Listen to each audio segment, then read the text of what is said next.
आज मैं आपके साथ शेयर करूंगा एक 5 मरले के डबल स्टोरी घर की ड्राइंग, जिसके प्लाट का साइज़ है 25 फुट बाय 45 फुट, जिसकी डिमांड बहुत ज़्यादा है।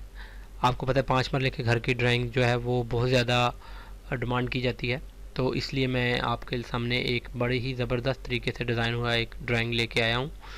तो चलिए शुरू करते हैं। शुरू करने से पहले अगर आपने मेरे चैनल को सब्सक्राइब नहीं किया तो आप प्लीज़ मेरे चैनल को सब्सक्राइब कर लें। तो घर के मेन एंट्रेंस पे आप देखें गेट की जो विड्थ है वो 10 फुट 3 इंच है। उसके बाद आप एंटर हों तो लेफ़्ट साइड पे 8 फुट बाय 13 फुट विड्थ का एक कारपोर्च मिलता है, और साथ ही राइट साइड पे आपको लॉन मिलता है 13 फुट बाय 8 फुट का। उसके बाद सेंटर से आपको ये एक मेन डोर दिया गया है जिसकी विड्थ है 4 फुट 6 इंच। एंटर होते ही आप लॉबी में आ जाते हैं। लॉबी का साइज़ है 6 फुट बाय 11 फुट 8 इंच, और एंट्रेंस लॉबी से ही आपको स्पाइरल स्टेयर जा रही है ऊपर की तरफ, फर्स्ट फ्लोर की तरफ स्टेयर मिलती है। और राइट साइड पे ड्राइंग रूम है जिसका साइज़ बनता है 9 फुट बाय 11 फुट 9 इंच। और आप देखें लेफ़्ट साइड पे ये सर्कुलर स्टेयर के साथ ही, स्पाइरल स्टेयर के साथ ही ये कर्व विंडो दी गई है, और साथ ही ऊपर परगोलाज दिए गए हैं ताकि इसके एलिवेशन को जो है वो मज़ीद खूबसूरत बनाया जा सके। एंड में आपके साथ मैं इसका एलिवेशन भी शेयर करूँगा। तो उसके बाद एंट्रेंस लॉबी से जैसे ही आप घर के अंदर आते हैं तो आपको जो है वो राइट साइड पे डाइनिंग रूम है जिसका साइज़ बनता है 13 फुट बाय 9 फुट। और लेफ़्ट साइड पे आप देखें किचन है 6 फुट बाय 9 फुट का। और उसके बाद आप घर के अंदर एंटर होते हैं तो आप देखें कि मास्टर बेडरूम है। मास्टर बेडरूम का साइज़ बनता है 10 फुट बाय 10 फुट का। और मास्टर बेडरूम से ही मास्टर बाथरूम है जिसका साइज़ है 6 फुट बाय 3.5 फुट। और उसके साथ ही पैशियो दिया गया है, ओपन स्पेस दी गई है ताकि वेंटिलेशन रूम को भी मिल सके और जो आपका बाथरूम है उसको भी मिल सके। और उसके साथ ही ड्रेसिंग रूम है 3 फुट बाय 3.5 फुट का। उसके बाद आप इस साइड पे आएँ तो आपको देखें लेफ़्ट साइड पे इस तरह ही आपको मिलता है गेस्ट बेडरूम, क्योंकि जो क्लाइंट की रिक्वायरमेंट थी तो उनको ग्राउंड फ्लोर पे एक गेस्ट रूम चाहिए था, जिसके साथ ही गेस्ट रूम का बाथरूम है जिसका साइज़ है 5 फुट बाय 3.5 फुट।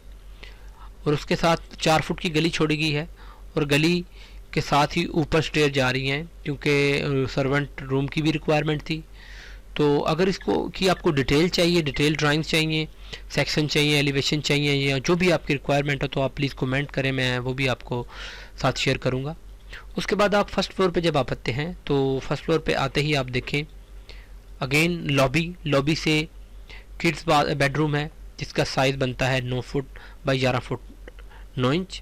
उसके बाद लिविंग रूम है जिसका साइज़ बनता है 18 फुट 4.5 इंच बाय 9 फुट। और उसके बाद एक और किड्स रूम है जिसका साइज़ बनता है 10 फुट बाय 10 फुट। और साथ ही जो है उसका बाथरूम है 6 फुट 3.5 फुट का। और ये वही पैशियो ऊपर की तरफ जो है वो आपको नज़र आ रहा होगा, जैसे नीचे आपको नज़र आ रहा है ओपन स्पेस दी गई है। और साथ ही ड्रेसिंग रूम है। जो गली से स्टेयर ऊपर की तरफ आ रही थी उसके साथ ही सर्वेंट रूम दिया गया है जिसका साइज़ बनता है 8 फुट 8 फुट बाय 10 फुट का। और उसके बाद servant bath 5 foot by 3.5 foot का। और अगर आप इसके फ्रंट पे आएँ तो आप ये देखें परगोलाज दिए गए हैं और कर्व विंडो के साथ ही। और उसके बाद आप देखें फ्रंट पे भी परगोला दिए गए हैं, और यहाँ पे आपको टेरेस मिलता है 13 foot 6 inch by 8 foot 4.5 inch. तो ये बड़े ही खूबसूरत तरीके से डिज़ाइन हुआ घर है 5 मरले के अंदर। बड़े ही ज़बरदस्त तरीके से स्पेस को यूटिलाइज़ किया गया है। तो इसकी अगर मैं आपके साथ एलिवेशन शेयर करूं तो आप एलिवेशन को देखें, एलिवेशन भी बहुत ही खूबसूरत तरीके से डिज़ाइन हुआ है। ये वो कर्व वॉल है जिसके साथ परगोलाज दिए गए हैं। उसके बाद ये मेन डोर है फ्रंट का, ये ऊपर का टेरेस का डोर है, फिर ये विंडो है फ्रंट की, फिर उसके बाद ये ऊपर फर्स्ट फ्लोर की जो फ्रंट पे बेड है उसकी विंडो है। ये एलिवेशन के लिए यहाँ पे आप देख रहे होंगे जो डिज़ाइन दिए गए हैं। तो अगर आपकी उसकी डिटेल ड्राइंग चाहिए तो आप प्लीज़ कमेंट करें, और यहाँ अगर आपकी कोई अपनी रिक्वायरमेंट है तो आप प्लीज़ मुझे बताएं ताकि मैं आपके साथ शेयर करूँ। और मेरे चैनल को प्लीज़ सब्सक्राइब करें। Thank you.